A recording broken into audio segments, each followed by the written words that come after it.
OK, maintenant on va s'attarder à la fonction animée. Donc, c'est une fonction et on a dit tantôt qu'on voulait que ce soit constante pour pas qu'on la change. Il n'y a pas de paramètres à fournir.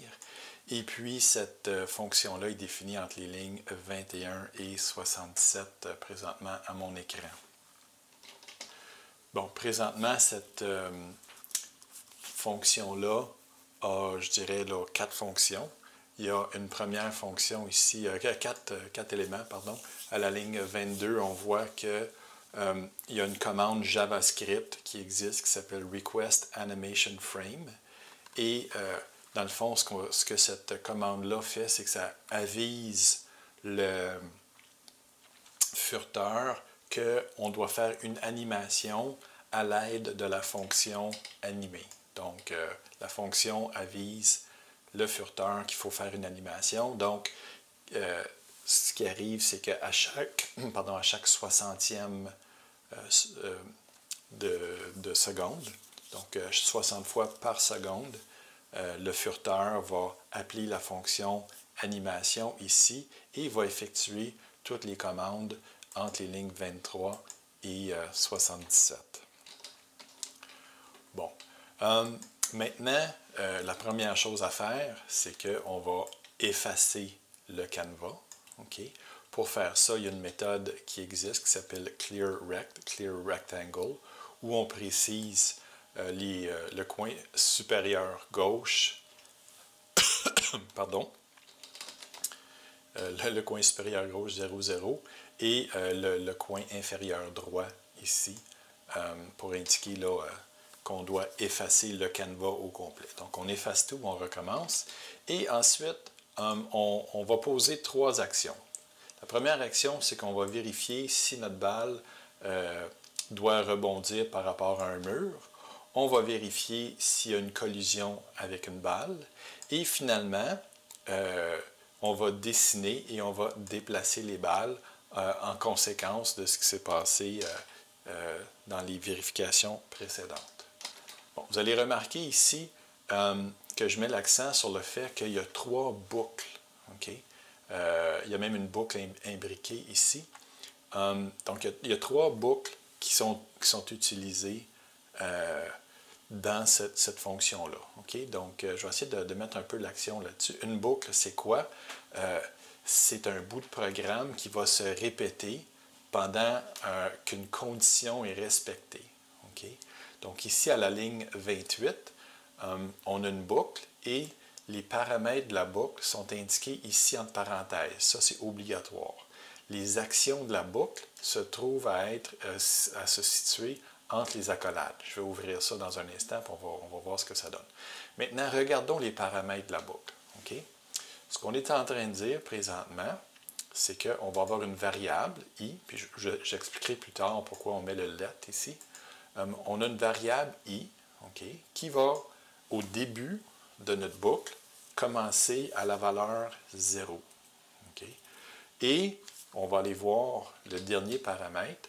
À chaque fois que notre boucle qu'une itération de notre boucle va se terminer, on va augmenter notre variable de 1. En JavaScript, on peut utiliser i++ pour augmenter une variable de 1. Une autre façon de faire aussi, ce serait comme ça, dire i plus 1. Okay? Ça, c'est une façon de faire. Mais les programmeurs sont paresseux, donc souvent ils font plus comme ça. OK, donc, on a une boucle. Ça veut dire qu'il va y avoir des actions qui vont se répéter plusieurs fois. Au départ, notre variable i va être égale à 0.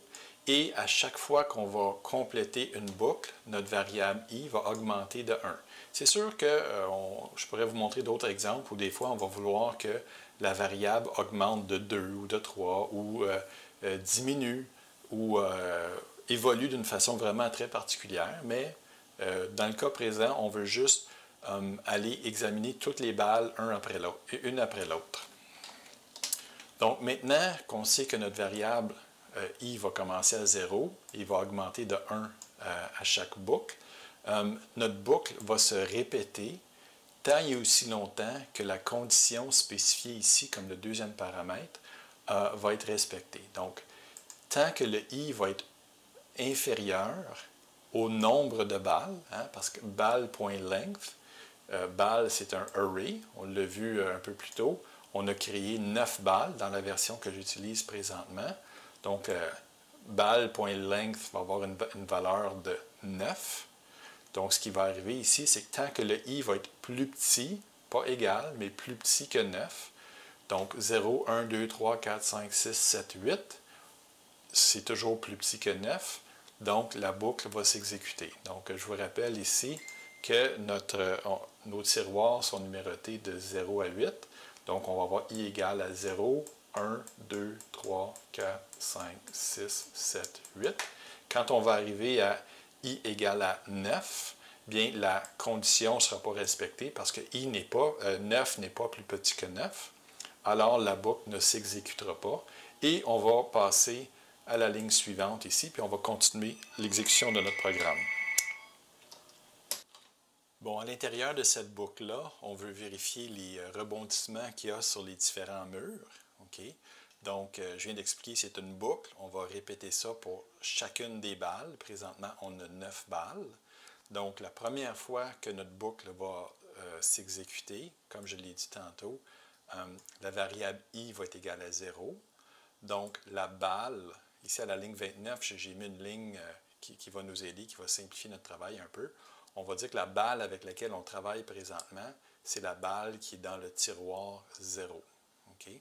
Ensuite, on va tout faire notre travail, puis ensuite, la valeur de i va augmenter de 1, et puis il va être rendu égal à 1, et puis on va travailler avec la balle qui est dans le tiroir 1, puis on va avancer la boucle suivante, la balle qui est dans le tiroir 2, jusqu'à la balle qui est dans le tiroir 8.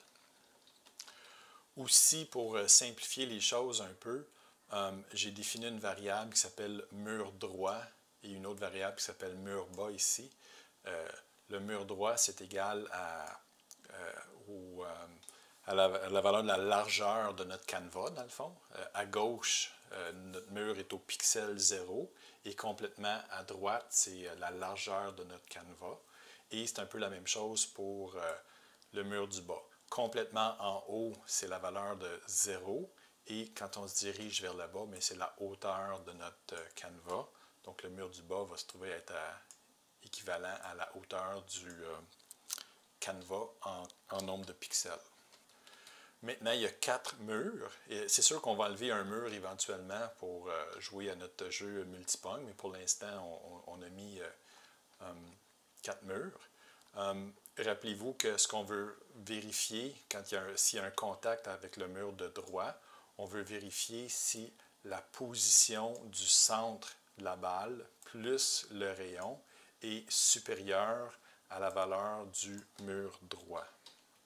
Donc, juste pour se rafraîchir la mémoire, ici, vous allez remarquer que quand la balle orange ici a touché le mur, bien, c'était le rayon plus le centre qui compte. Okay? Donc, on peut regarder encore une fois n'importe quelle balle ici. On voit la balle mauve ici, quand la valeur du centre plus le rayon vient toucher le mur droit, c'est le temps de rebondir. OK, donc quand on vient pour rebondir, qu'est-ce qu'on fait? Bien, on dit que on doit inverser, étant donné qu'on a frappé un mur, le mur de droit, on veut changer la direction des x, donc on invoque la méthode rebondir x qui change la direction de déplacement. Donc, si on a frappé le mur de droit, c'est parce qu'on se déplaçait vers la droite. Donc, c'est un plus. Donc, là, en changeant le signe, le déplacement va se faire vers la gauche avec un déplacement négatif. Bon, ici, vous allez voir, j'ai rajouté des petites corrections. Dans le fond, une fois que notre balle frappe le mur de droit, c'est bon de repositionner le centre de la balle pour être vraiment carrément à gauche. Peut-être que je ferai une vidéo qui va expliquer les détails de tout ça, mais si on ne met pas ces corrections-là, des fois, ça crée des problèmes. Pour vous résumer ça juste en quelques instants, c'est dû au fait que des fois, les déplacements ne sont pas toujours des en fait, la largeur de notre canevas n'est pas nécessairement un multiple exact des déplacements qu'on fait. Donc, je ferai peut-être une petite vidéo pour expliquer ces détails-là, mais si vous indiquez ces corrections-là, ça va aider la performance de votre programme. Bon, allons voir qu'est-ce qui se passe maintenant pour le mur de gauche. Okay? Le mur de gauche, si je le montre, à ce moment-là, on veut que la balle, la position du centre de la balle, moins le rayon, ça ne doit pas être inférieur ou égal à 0. Si c'est le cas, c'est le temps de rebondir. Et aussi, on veut repositionner la balle pour qu'elle soit à une distance de 1 rayon du mur. OK, maintenant qu'on a parlé un peu là, de comment les conditions des boucles s'exécutent, on va aller voir à l'intérieur de cette boucle-là, voir ce qui se passe. OK, donc ici, comme on l'a expliqué tantôt, la boucle va s'exécuter le nombre de fois égal au nombre de balles. Présentement, on a 9 balles, donc la boucle va s'exécuter 9 fois. La variable i va commencer à 0. Donc, à la ligne 20 ici, la première chose que moi je fais pour me simplifier la vie un peu, c'est que je dis que la balle qui est dans le tiroir 0 va tout simplement s'appeler balle. Okay? Ça nous évite de répéter toute cette syntaxe-là partout à chaque fois qu'on veut utiliser la balle. Quand on va avoir fini de faire notre travail ici, puis on va être rendu à la deuxième boucle, la valeur de i va être égale à 1, et puis à ce moment-là, on va travailler avec la balle qui est dans le tiroir 1, et ainsi de suite jusqu'à la fin, jusqu'à la balle 8 qui sera dans le dernier tiroir. Ensuite, j'ai décidé de nommer une variable ici, c'est-à-dire la largeur du canevas. J'ai décidé d'appeler ça mur droit. Donc, je vous rappelle ici, le coin supérieur gauche, les coordonnées sont 0, 0, et la largeur ici du canevas se trouve être dans la variable canvas.width et pour la hauteur, c'est canvas.height. Donc ici, j'ai décidé d'appeler le nombre de pixels ici qui représente la largeur du canevas. J'ai décidé d'appeler ça mur droit. Et même chose, j'ai décidé d'appeler mur bas le nombre de pixels qui représente la hauteur du canevas. Bon, comme vous avez vu, j'ai agrandi les balles ici et je les ai figées dans le temps. Bon, regardons maintenant voir quelles sont les conditions pour un rebondissement. Rappelez-vous que le centre du cercle se situe là où est ma souris présentement. Maintenant, si on prend le centre du cercle et on additionne à cette quantité le nombre de pixels qui représente le rayon, si la somme de ces deux quantités-là dépasse le mur droit, c'est-à-dire la largeur du canevas, à ce moment-là, on doit rebondir. Rebondir, ça veut dire quoi? C'est que le déplacement qui se faisait vers le mur droit dans le sens positif doit maintenant se faire dans le sens négatif, alors on change le signe. Même chose pour la balle bleue ici. Quand la valeur de x du centre du cercle moins le nombre de pixels qui représente le rayon est inférieur ou égal à 0, c'est le temps de faire un rebondissement. Donc, ce que je viens d'expliquer là, c'est écrit en JavaScript ici. Donc, pour le mur de droite, quand le x du centre plus le rayon est supérieur que le nombre de pixels du mur droit, on fait un rebondissement. Et si, pour le mur gauche, la valeur de x du centre moins le rayon est inférieur ou égal à 0, il faut rebondir. On a le même principe en haut et en bas. En bas ici, si le centre plus le rayon dépasse le mur du bas, on rebondit. Et en haut, dans la balle rose ici, si le centre moins le rayon est plus petit ou égal à 0, il faut rebondir.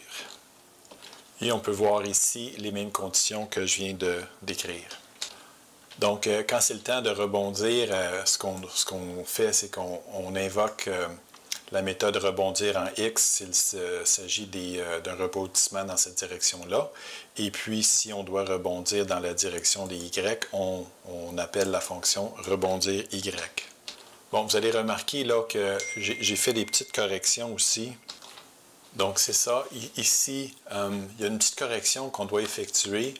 Je ne vais pas rentrer dans trop de détails pour ça, mais c'est bon, quand il y a un rebondissement, de repositionner la balle à une distance de rayon du mur qui a frappé.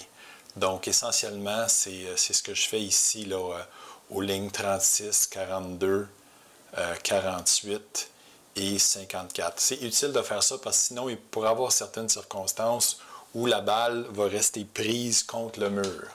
Bon, je ne vais pas rentrer trop dans les détails, mais remarquez ici, là, la balle rouge, je l'ai éloignée un peu du mur.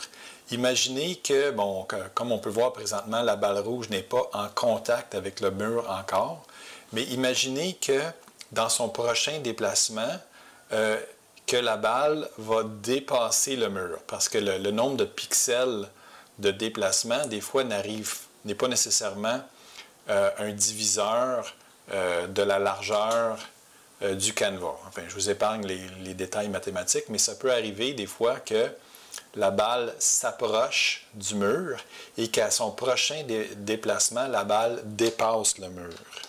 OK, donc je suis en train de simuler ça. Ici, on voit que, oups, la balle est en train de dépasser. Et là, quand on fait la somme du X, du centre, plus le rayon, on se rend compte que ça a dépassé le mur. Donc, c'est le temps de rebondir.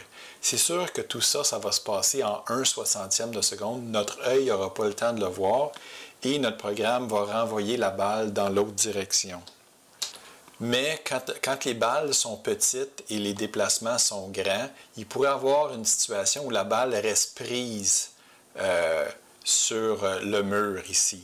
Donc, pour éviter ça, ce que je fais dans ces circonstances-là, c'est que je triche et je ramène la balle ici qui est comme un peu tronquée. Je l'amène avec la correction suivante. Je l'envoie à une distance de rayon du mur droit. Donc, je prends le mur droit, je soustrais le nombre de pixels équivalent au rayon et je dis que ça, c'est la nouvelle valeur de X. À ce moment-là, la balle revient du bon côté du mur et ensuite, à son prochain déplacement, va s'éloigner du mur. Donc, c'est un petit détail. Je n'avais pas pensé à ça quand j'ai fait le programme au départ, mais je me suis rendu compte à un moment donné que mes petites balles restaient prises des fois sur les murs, puis je me suis gratté la tête pendant quelques jours pour savoir pourquoi ça se passait. Et c'est en raison de ce que je viens de vous expliquer. OK, donc juste pour conclure cette boucle-là, la boucle va s'exécuter exactement 9 fois parce qu'on a exactement 9 balles. Et on va examiner à chaque fois s'il y a un contact avec le mur droit, gauche, en haut, en bas. Quand il n'y a pas de contact, il ne se passe absolument rien. Quand il y a un contact, on renverse la direction de la balle. Et puis, par la suite, on va passer à la prochaine boucle qui va vérifier s'il y a des collisions de balles. Ça, dans la vidéo précédente, j'avais pris beaucoup de temps pour expliquer ce qui se passe ici. Donc, on a deux boucles, une dans l'autre. Donc, la première boucle, la boucle numéro 1 ici, va s'exécuter pour chacune des balles. Et la boucle intérieure, la boucle 2, va s'exécuter moins de fois. Parce qu'on va comparer, par exemple, quand on commence avec la balle qui est dans le tiroir 0, on va ici, comme je l'avais noté dans une vidéo précédente, commencer à comparer pas avec elle-même. Donc, on va comparer avec la balle suivante et la balle qui suit celle qui est dans le tiroir 0, c'est celle qui est dans le tiroir I plus 1, c'est-à-dire 1. Donc, ici, pour la balle 0, qui est dans le tiroir 0, on va la comparer avec les balles dans les tiroirs de 1 à 8. Et ensuite, s'il y a des collisions, on va agir en conséquence. Quand on va avoir fini la boucle 2, on va procéder à la prochaine boucle 1. On va augmenter de 1. Maintenant, on va comparer la balle qui est dans le tiroir 1 avec la balle qui est dans le tiroir 1 plus 1, 2, jusqu'à 8. Donc, on va faire cette boucle-là au complet. Mais cette fois-ci, au lieu de l'avoir fait 8 fois, on va la faire 7 fois. Donc, la boucle 2, au fur et à mesure qu'on avance, on va avoir moins d'itérations. On va boucler moins souvent Parce que, par exemple, quand on va être rendu à la balle qui est dans le tiroir 6, on va juste avoir à comparer cette balle-là avec les balles qui sont dans les tiroirs 7 et 8. Donc, on va juste faire la boucle 2 fois à ce moment-là. Puis bon, qu'est-ce qu'on fait? C'est quand on compare les balles, on vérifie si la distance entre les balles, si la distance entre les rayons des balles est inférieure ou égale à la somme de leurs rayons. Par exemple, ici, la balle rouge et la balle bleue s'approchent l'une de l'autre, mais ne se touchent pas encore. Par exemple, dans quelques animations suivantes, on se rend compte que ici, la distance entre les deux centres des balles sont égales au rayon 1 plus le rayon 2. Donc là, c'est le temps de faire un rebondissement ou une collision. À ce moment-là, on a le choix. Si vous voulez faire une collision fictive, bien, vous appelez la méthode collision fictive et ce qui va arriver, c'est qu'on va tout simplement inverser les directions X et Y des déplacements. Et si vous voulez une collision qui est un peu plus satisfaisante à l'œil, vous utilisez le code que j'ai distribué dans le fichier collision idéal, en fait dans le fichier collision.js. Donc, à vous de décider quel genre de collision que vous voulez. Maintenant qu'on a vérifié s'il y avait des rebondissements contre les murs et qu'on a vérifié s'il y avait des collisions entre toutes les balles, il reste maintenant à dessiner et à déplacer les balles. Donc, encore une fois, on répète une autre boucle.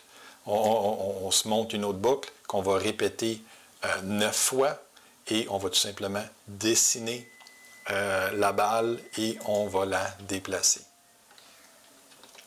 Alors, voilà l'explication complète de où on est rendu dans ce projet.